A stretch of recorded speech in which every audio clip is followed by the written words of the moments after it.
Komiði sæl, ég heiti Óli Björn Kárason og þetta hlaðvars þáttur minn, alltaf til hægri. Frú forseti, háttvirtir þingmenn, það er heiður og mikil ábyrgð sem fylgir því að sitja á Alþingi Íslendinga. Til hamingju, þjóðin hefur kosið, þing er sett, nú munu verkin tala. Ný ríkisstjórn gengur samstiga til verka og með nýrri stjórn fylgir nýtt verklag, enda vorum við kosin til að leiða breytingar. Hvergi í vestrænu lýðræðisríki var eins mikil sveifla í kosningum á árinu 2024 eins og hér á Íslandi, sem leiddi til hreinna stjórnarskipta. Og væntingar landsmanna hafa aldrei aukist eins mikið samkvæmt mælingum á væntingavísitölu milli ára eins og eftir að boðað var til þingkosninga síðasta haust. Ég segi þetta vegna þess að það er von í lofti og miklum væntingum fylgir mikil ábyrgð sem við þingmenn skulum öll vera meðvituð og taka alvarlega. Að lokum vil ég segja, ég er stolt af nýrri ríkisstjórn, sem er ólík nokkurri annarri ríkisstjórn í sögu þjóðarinnar, ekki vegna þess að Samfylking er í forystu og stærsti flokkurinn á Alþingi, sem er þó aðeins í annað sinn frá upphafi, sem Sjálfstæðisflokkur er ekki í þeirri stöðu, og ekki bara vegna þess að það eru 3 konur í forystu, þó það sé líka óvenjulegt, heldur vegna þess að við erum kraftmikil og samstíga ríkisstjórn með sterkt umboð til breytinga þar sem 2 af 3 stjórnarflokkum voru stofnaðir árið 2016 fyrir 9 árum. Loforð og fyrirheit voru ekki aðeins gefin fyrir alþingiskosningarnar 2024, heldur ekki síður af ráðherrum samstöðu stjórnar Samfylkingar, Viðreisnar og Flokks fólksins þegar hún tók við völdum í desember 2024. Kristrún Frostadóttir, forsætisráðherra, dró ekki úr væntingum landsmanna betri tíma í fyrstu stefnuræðu sinni 10. febrúar 2025, eins og við heyrðum af þeim 2 hljóðbrotum sem voru flutt hér á undan. Hún sagði að það væri vor í lofti, nýtt verklag ríkisstjórnarinnar hafi verið innleitt, þar sem verkin verða látin tala, enda full einingin að ríkisstjórnarinnar öll helstu mál. Ríkisstjórnin sé kraftmikil og samstíga með sterkt umboð til breytinga. Við skulum láta fullyrðingu forsætisráðherra sterkt umboð ríkisstjórnar sem er með 50,4% atkvæða á bakvið sig liggja milli hluta og það þjónar í sjálfu sér litlum tilgangi að velta sér upp úr þeim sjálfbirgingshætti sem varð eins konar leiðarljós nýrrar ríkisstjórnar. En nú rúma ári eftir stefnuræðuna gæti forsætisráðherra sem vildi halda í einhver trúverðuleika varla að tala með þeim hætti sem gert var í fyrstu stefnuræðinni. Allar yfirlýsingar kraftmikla og samstíga ríkisstjórn fjalli í grýttan jarðveg og yrði yrkisefni fyrir grínista. Vonin sem var sögð í lofti er orðin að vonbrigðum. Verstjórnin er orðin að ríkisstjórn glataðra tækifæra. Þegar ríkisstjórnir komast í vandræði, og það er ekki bundið endilega við ríkisstjórn á Íslandi, hlutirnir ganga ekki upp, flest þróast á verri veg, verðbólga eykst samhliða auknu atvinnuleysi og það hægist á hjólum efnahagslífsins, er alltaf gott og jafnvel nauðsynlegt pólitískt að komast í skjól. Ráðherrar láta sig hverfa til annar landa eða svara ekki fjölmiðlum og láta lítið fyrir sér fari í opinberu umræðu í þeirri von að storminn lægi.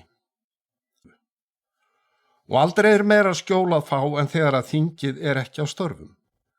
Þegar þessi þáttur er tekin upp, eru svo kallaðir kjördæmadagar sem þingmenn eiga að nota til að rækta beint samband við kjósendur í sínum kjördæmum. Og það er alveg öruggt í mínum huga að ríkisstjórnin lítur á kjördæmadagana sem kærkomið skjól eða svona nokkuð hlé í stormum sem ríða yfir. Það er ekki sérlega óvæginn dómur yfir ríkisstjórn Kristrúnar Frostadóttur eftir 14 mánuði í stjórnarráðinu að segja að stjórnin hafi komið litlu í verk og að staða flestara heimila og fyrirtækja sé verri nú en þegar að ríkisstjórnin tók við völdum í desember 2024. Hástemdar yfirlýsingar í upphafi eru annarkort glemdar eða eru orðin eins konar háðung fyrir ríkisstjórnina. Fyrirheiti stjórnarsáttmála samsteypu stjórnarsamfylkingar Viðreisnar og Flokks fólksins voru hins vegar skýr og dregin vel saman í fyrstu 3 setningum stjórnarsáttmálans þar sem sagði orðrétt. Ný ríkisstjórn gengur samstíga til verka. Fyrsta verk, takið eftir, fyrsta verk er að ná stöðuleika í efnahagslífi og lækkun vaxta með styrkri stjórn og fjármálum ríkisins. Leið með ríkisstjórnin rjúfa kyrrstöðu og vinna að aukinni verðmætasköpun í atvinnulífinu. Í kosningabaráttunni fyrir síðust alþingiskosningar lagði Samfylkingin og Kristrún Frostadóttir sérstaklega mikla áherslu á lækkun vaxta. Gerð voru myndbönd með Kristrúnu þar sem hún tók fram sleggju til að negla niður þessa vexti. Hvað ætlaðu að gera við þessa vexti? Réttu með sleggju. Er þetta sleggjan hans Bjarna? Já. Við ætlum að nota stóru sleggjuna.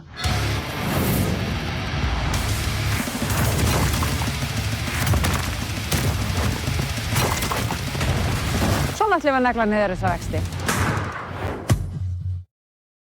En ríkisstjórninni hefur ekki tekið sérlega vel upp við að leysa það sem hún sagði að ætti að verða sitt fyrsta verkefni, það er að lækka vexti og ná stöðuleika með styrkri stjórn á fjármálum ríkisins. Þvert á móti, sleggjan hefur ekki virkað.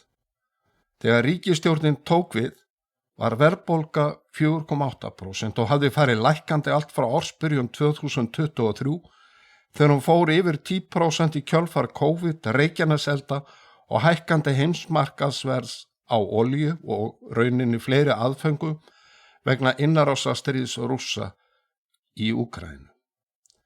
Verðbólgan nú er 5,2%.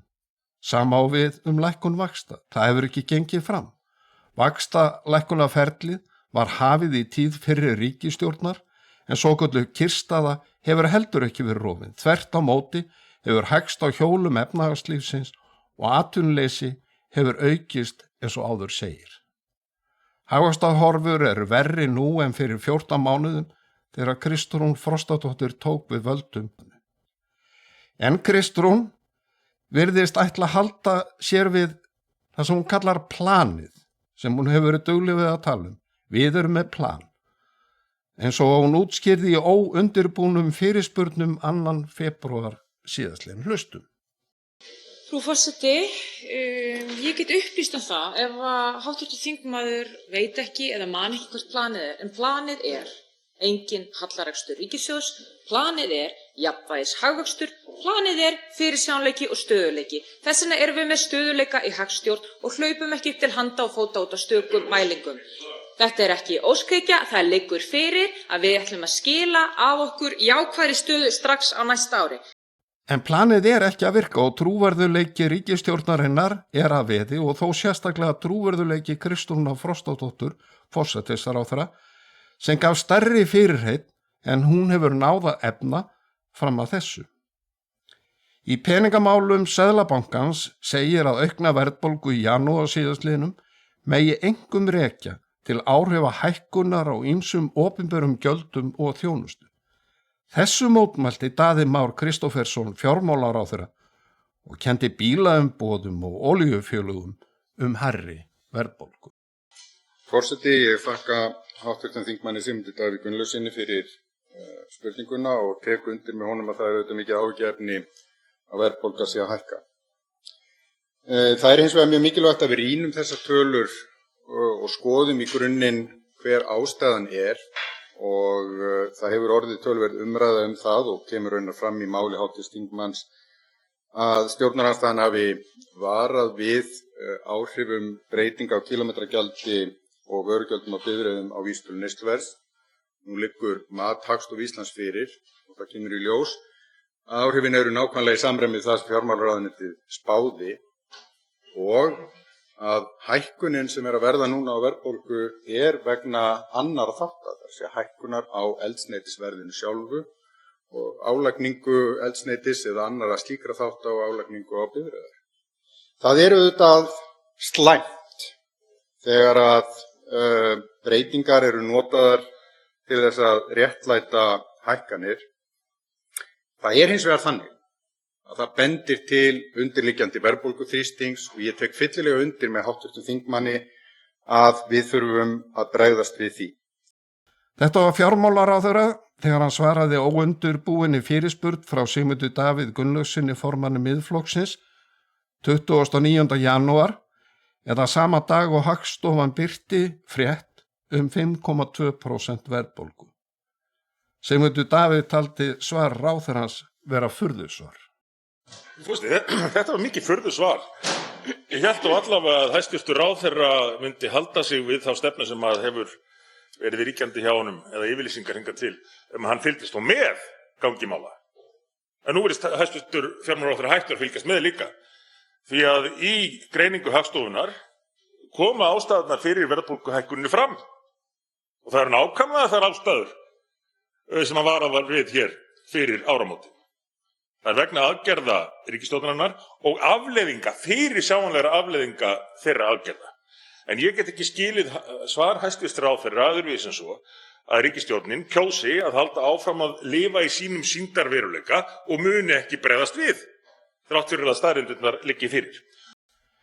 Í viðtali við Þórarin Hjartarson í einni pælingu fyrir skömmu viðurkenndi forsætisráðherra loksins að gjaldahækkanir og breytingar sérstaklega á gjaldtöku af umferð hafi leitt til aukinna verðbólgu. Sem sagt, fjármálaráðherra hafði rangt fyrir sér þegar hann svaraði Sigmundi Davíð og Seðlabankinn hafði rétt fyrir sér.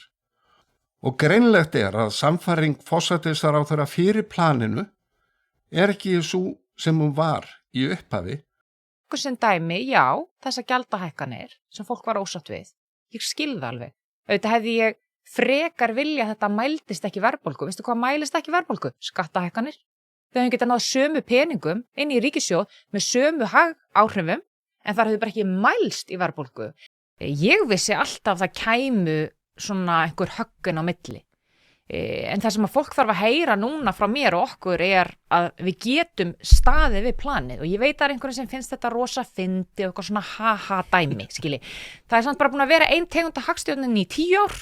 Við erum búin að vera inn í ár. Við ætlum að halda okkur við þetta. Við erum að gera fullt af mjög erfiðum hlutum. En með planið, þetta var ekki alveg planið. Ég veit ekki alveg hvað planið var kannski í hugum fólk, sko. Planið var að snúa við ósjálfbærum rekstri ríkissjóðs og að fara í verkefni sem skiluðu að sér aukinni velferð til lengri tíma. Og það verður að segjast eins og Vinstri ríkisstjórn Samfylkingar, Viðreisnar og Flokks fólksins minnir æ meira á síðustu hreinur vinstri stjórnina undir forsæti Samfylkingar árunum 2009 til 2013. Engu líkar en að Kristrún Frostadóttir hafi grafið upp gamlan leiðavísi frá Jóhönnu Sigurðardóttur. Þeirra leiðavísur hvernig á alls ekki að standa hlutum, en látu það líkjum til hluta. Árás á fjölskyldufólk með afnámi samskötunar hjóna endurómar hins vegar hugmyndafræði vinstri stjórnar sem boðar skatta og gjaldahækkanir á flestum sviðum undir hatti aukins aðhalds á tekjuhlið ríkis fjármála. Aukið aðhald á tekjuhlið annað orð yfir skattahækkanir. En yfir þessu Kristrún ekki að missa svefn. Missa ekki svefn yfir því að hafa afnumið þessa samnýtingu, Tóti. Ég vil bara segja alveg eins og Starfsemi Alþingis sífellt í uppnámi og stjórn og skipulagsleysi einkennir þinghaldið. Stjórnar meirihlutin vílar ekki fyrir sér að beita meirihlutavaldi í hverju málinu á fætur öðru.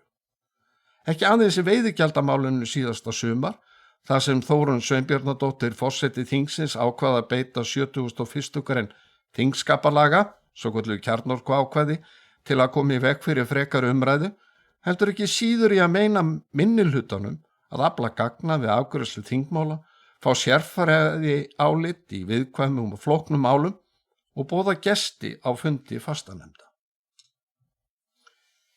Misbeiting á meirihlutavaldi kann hins vegar að vera nauðsynlegt í hugum stjórnarþingmanna svo unnt sé að stunda pólitísk hrossakaup milli stjórnarflokkana sem eru forsenda þess að meirihlutin haldi saman.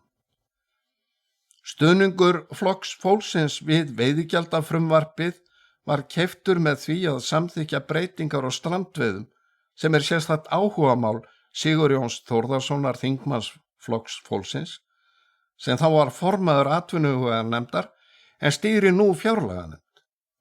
Vegna stjórnleysis á þinginu og hversu illa máli var undirbúið náðist ekki að efna það loforð, þar að segja loforð 48 daga í strandveiðum. Og svo vitlaust var málið að Hanna Katrín Friðriksson, atvinnuvegaráðherra, taldi sér ekki fært að bera pólitíska ábyrgð á málinu sem auðvitað veikir og jafnvel grefur undan kvótakerfinu. Strandveiðin var því færð yfir til innviðaráðuneytisins þar sem Eyjólfur Ármannsson, þingmaður Flokks fólksins, ræður ríkjum. Þetta þýðir auðvitað hluti af málefnum sjávarútvegsins komið yfir í annað ráðuneyti en sjávarútvegsráðuneyti. Og sjálfur hefur Eyjólfur helst unnið sér það til frægðar að kveikja í þingflokkum meirihlutans með því að gjörbreyta stefnu í samgönguáætlun og gjörbreyta forgangsröðun í jarðgangagerð. Að óbreyttu verður samgönguáætlun Eyjóls ekki samþykkt á þingi og þar með gætu hástemmdar yfirlýsingar stór átak í samgöngum og full fjármagnaða samgönguáætlun, fullyrðing sem á sér raunar ekki stóð í raunveruleikanum, þau fara fyrir lítið. Og friðurinn og samstarfið við Flokk fólksins kostar meira. Verið að keyra í gegn sérhagsmunum á Lilju Rafneyjar Magnúsdóttur þar sem afnema á lög kvótasetningu grásleppu. Í atvinnuveganefnd undir forystu Lilju Rafneyjar beitt meirihlutavaldi til að koma í veg fyrir að leita verði óháðs álits lagastofnunar háskólans þrátt fyrir að það hafi verið samþykkt á fundi nefndarinnar nokkrum vikum áður. Frumvarp Lilju Rafneyjar þolir ekki að gerð sér lögfræðileg úttekt á því. Fulltrúar stjórnarflokkana neita að horfast í augu við þá staðrind að eftir kvótasetningu grásleppu hefur hagur grásleppu sjómanna vænkast mjög. Meðalverð sem af þessu ári meir en tvöfalt hærra en í fyrra. Í samtali við Morgunblaðið 25. febrúar þakkaði Þorlákur Sveinsson, grásleppu útgerðarmaður á Skagaströnd, gildandi fiskveiði stjórnunarkerfi í grásleppu bættan hag. En þinglósformaður Flokks fólksins lætu slíkt ekki trufla sig og sagði á þingi 17. febrúar: Þetta mál snýst nefnilega pólitík. Þetta snýst ekkert neitt annað. Ásthildur Lóa Þórsdóttir sótti þannig í smiðju Kristrúnar Frostadóttur forsætisráðherra sem forðast á stundum að svara efnislegri gagnrýni á stefnu ríkisstjórnarinnar eða á einstök mál og vísa til þess að þetta sé pólitík. Allt sé í samræmi við planið. Og þannig getur atvinnuvegaráðherra lokað eyrum þegar 2 fyrrverandi forsetar Hæstaréttar vara við því að frumvarp ráðherrans breytingar á búvörulögum gangi gegn stjórnarskrá og geti skapa bótarétt þeirra sem verða fyrir tjóni. Þetta pólitík eða við vitum betur mantra sem búið að kenna öllum ráðherrum og þingmönnum stjórnar meirihlutans. Þess vegna ekki hlustað á málefnaleg og efnislega gagnrýni á fyrirætlanir ríkisstjórnarinnar að tengja greiðslur almannatrygginga við launavísitölu. Þar sameinast atvinnurekendur, forystufólk úr verkalýðshreyfingunni og hagfræði prófessorar í að vara við alvarlegum afleiðingum þess að láta undan þessu gælumáli Flokks fólksins.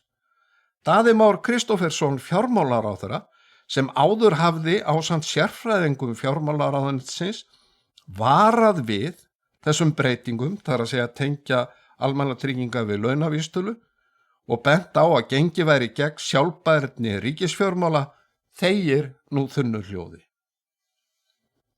En samheldnin í ríkisstjórninni hins vegar ekki alltaf mikil og var ekki meira en svo að forystukonur ríkisstjórnarinnar treystu sér ekki til að standa við bakið á Ásthildi Lóu Þórsdóttur sem var neydd til að segja af sér sem mennta- og barnamálaráðherra eftir aðeins 3 mánuði í embætti út af máli sem lítið annað en stormur í vatnsglasi. Eftirmaður hennar náði hins vegar aldrei góðum tökum á embættinu. Og í kjölfar veikinda ákvað Guðmundur Ingi Kristinsson að láta af embættinu eftir það bil 10 mánuði. Ragnar Þór Ingólfsson kom inn í ríkisstjórn, tók við félags- og húsnæðisráðuneytinu en Inga Sæland sem hafði setið þar fór í menntamálaráðuneytið. En leið var ákveðið að stjórnarmálefni uppbyggingu hjúkrunarheimila og þjónustu íbúða fyrir eldra fólk færu með Ingu í mennta- og barnamálaráðuneytið. Þótt ábyrgðin á málaflokknum sé áfram hjá félags- og húsnæðismálaráðuneytinu.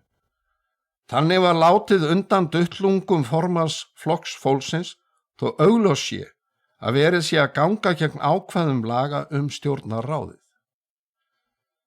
Birgir Ármannsson fyrrverandi forseti Alþingis hefur bent á að ófært sé að tiltekin ráðuneyti starfi í umboði og á ábyrgð annarra ráðherra. En slíkt smáatriði vefst ekki fyrir samhentri ríkisstjórn. Staðan því þessi. Stöðugt látið undan kröfum og gælumálum Flokks fólksins. Samfylkingin fékk hins vegar forsætisráðuneytið og skatta- og gjaldahækkanir í nafni aðhalds á tekjuhliðinni. Viðreist fékk loforðum að enduryrði þjóðaratkvæðagreiðslum áframhaldandi aðildarviðræður eða réttara sagt aðlögunarviðræður við Evrópusambandið. Þráttur yfirlýsingar hefur þingsályktun þess efnis ekki litið dagsins ljós enn sem komið Og þeir sem bundu einhverja vonir að þetta deilumál yrði tekið af dagskrá eftir áramóta ávarp forsætisráðherra hafa orðið fyrir vonbrigðum. Skilaboð Kristrúnar Frostadóttur í nýávarsávarpinu voru skýr. Höldum traustataki sjálfstæði okkar á fullveldi. Hafi forsætisráðherra ekki ætlað að kasta ryki í augu landsmanna, ekki hægt eða var ekki hægt að skilja þessi orð á annan veg en að ráðherrann ætli að standa gegn því að Ísland gangi til liðs við Evrópusambandið og muni því greiða atkvæði gegn því að hefja að nýju aðlögunar viðræður. Það lífsnauðsyn fyrir Ísland að villast ekki í ólgusjó. Látum hvorki glepjast af stundarhagsmunum né hrífumst með sviftivindum í stjórnmálum annarra ríkja en okkar eigin. Höldum sjó, höfum augun opin og gætum hagsmuna Íslands. Stöndum þétt með bandalagsríkjum en berjumst gegn hverskins tollum og viðskiptahindrunum sem bitna á íslensku atvinnulífi. Verum ávallt vakandi fyrir breytingum og tökum mið af þeim í okkar stefnu. En umfram allt, höldum traustataki í sjálfstæð okkar og fullveldi.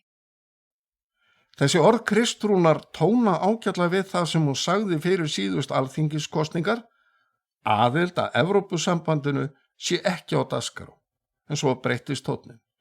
Í óundirbúnu fyrirspurnartíma 16. febrúar sagði forsætisráðherra meðal annars þetta. Ég tel eftir samtöl við háttvirta aðilar Evrópusambandsins að það sé hægt að semja eitthvað. En ég hef líka verið skýr á því að það þýðir ekkert fyrir mig að segja það. Við þurfum endilega að fá það á hreint, við þurfum að fá eitthvað samning í hendurnar og ég hef verið alveg skýr á því. Og ég forðast ekkert að nefna það að við fáum ekki þær undanþágur, ef við fáum ekki þau viðmið, ef við fáum ekki þá lendingu í samningnum varðandi auðlindamál sem ég hygg að séu farsæl fyrir Ísland, þá mun ég svara nei við seinni atkvæðagreiðslunni. Og ég veit ekki hvort að háttvirtur þingmaður haldi að geti plata með eitthvað hvað það varðar. Ég hef verið alveg skýr hvað það varðar. Ég veit vel hver sérstaða Íslands Ég veit fullvel hver hún í fiskveiðum, hver hún í orkumálum og öðru. Ég held hins vegar að við höfum sjaldan verið í góðri stöðu veru nú til að ræða við Evrópusambandið slíkar undanþágur og ég þori að taka það samtal. Ólíkt háttvirtum þingmanni sem að reyna að selja íslensku þjóðinni það að það borgi sig ekki einu sinni í núverandi heimsmynd að ræða við Evrópusambandið. Sem sagt, forsætisráðherra, hefur losað traustatakið sem hún boðaði í sjálfstæðis- og fullveldismáli landsins í áramóta ávarpi. Nú sér hún, líkt og Þorgerður Katrín Gunnarsdóttir utanríkisráðherra, möguleika á að semja við Evrópusambandið. Þess vegna vill hún farið þá vegferð, svo vitna sé til orða hennar, vegferð sem tekur orku, tekur tíma, tekur umhugsun, tekur að einhverju leyti athygli, en gæti vel verið þess virði að fara í samningaviðræður við Evrópusambandið. Tilvitnun lýkur.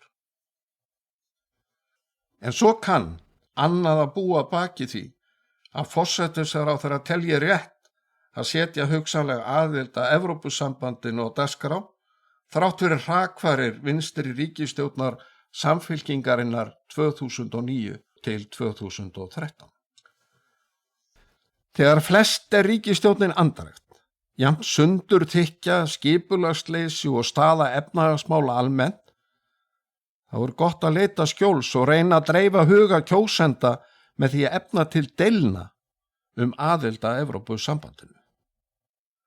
Þannig á að breiða yfir úrræðaleysi í efnahagsmálum, reyna að fela hver ríkisstjórnin hefur brugðist við að leysa þau verkefni sem hún sjálf sagði að ættu að vera í forgangi. Launafólk fær hins vegar að senda reikningin fyrir aukinni verðbólgu og auknu atvinnuleysi. Kannski ekki þess langt að bíða að formaður Samfylkingarinnar taki upp röksemdir Viðreisnar að lausn á flestum vandamálum Íslands liggi í því að leita skjóls hjá andlitslausum embættismönnum í Brussel. Í hugum stjórnarliða skynsamlegra að fara í skotgrafir en að hlusta og taka mark á rökstuddri gagnrýni og taka þátt í málefnalegri umræðu, eins og ég hef rakið hér á undan, og sama virðist alla gilda aðlöguna viðræðurnar við Evrópusambandið. Það skal efnt til deilna meðal Íslendinga. En það breytir ekki því að ríkisstjórninni hefur ekki tekist að koma á stöðuleika, stuðla að lægri verðbólgu og leggja grunn að lækkun vaxta sem áttu að vera forgangsverkefnið. Ríkisstjórnin langt í frá að takast að rjúfa hina svokölluðu kyrrstöðu, þvert á móti verið að draga úr hagvexti og atvinnuleysi að aukast og hefur ekki verið meira síðan á COVID-tímanum. Hinn fögru fyrirheit hafa mestu reynst innantóm loforð ríkisstjórnar sem ríkisstjórn hinna brostinna vona. En áttu kjósendur virkilega von á einhverju öðru? Ég þakka þeim sem hlýddu í góða stund.